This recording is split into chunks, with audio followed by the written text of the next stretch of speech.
You're listening to Neural Newscast. I'm Lydia Holmes. Today we're revisiting NASA's big cinematic planetary defense moment, the DART mission, when a spacecraft slammed into an asteroid to prove we could change its path if Earth were ever in danger. I'm Jalen Price. So, in 2022, the double asterisk redirection test hit the small moonlet Dimorphos, which orbits a larger asteroid called Dimorphos. The impact was about 14,000 miles per hour, and it successfully altered Dimorphos' orbit. And it really sounded like a clean win, right? Hit the target, move the rock, save the planet. But new research says the collision had an extra twist. Because the impact didn't just shove the asteroid. It also launched a barrage of boulders that helped push it too. Yeah. The study, published in the Planetary Science Journal, comes from a team led by the University of Maryland. Their conclusion is the direct impact changed Dimorphos' orbit, but the ejected material added another kick that was almost as big as the impact itself. And when they say ejected material, they mean big pieces. Not dust, not pebbles, actual boulders. Using imagery from LICIACube, a small Italian space agency spacecraft that watched the aftermath, the researchers tracked 104 boulders. They range from about half a foot to nearly 12 feet in radius. And some carried more than 3 times the energy of the DART spacecraft itself. That kind of detail makes this feel less like one heroic punch and more like, a chaotic chain reaction. Like you hit the cue ball, and suddenly the whole table is in motion. That's basically the team's warning. If asteroid deflection is a cosmic cool game, the ejecta, the debris that flies off, can act like extra balls adding forces you didn't plan for. And that changes the physics mission designers have to model before the next real-world emergency. And here's the strange part. The boulders didn't spread out evenly. They clustered into 2 pretty distinct groups, with an absence of material elsewhere.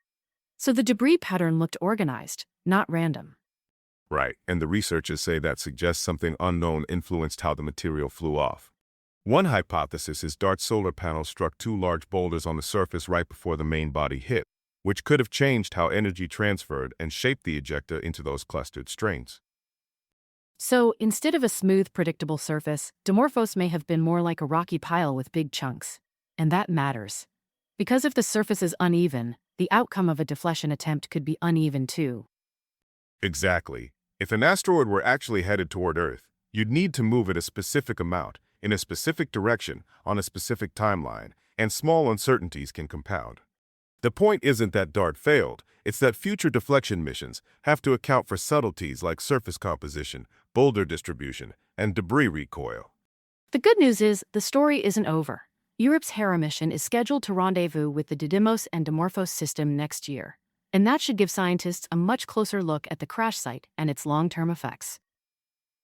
Hera should help confirm how the impact reshaped the asteroid, how much material was displaced, and how that debris contributed to the orbital change. That follow-up is crucial because planetary defense isn't one experiment. It's building a reliable playbook for a scenario we hope never happens. So, yeah, we can move an asteroid.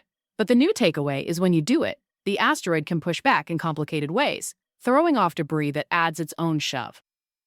And that complexity is useful. Every detail improves models, improves planning, and reduces uncertainty. The more we understand the full chain of effects, the better the odds that if we ever have to take a real shot, we won't miss the pocket. That's it for this update from Neural Newscast. I'm Lydia Holmes. I'm Jalen Price. If you want more updates like this, follow the show and share this episode with someone who'd be into space science.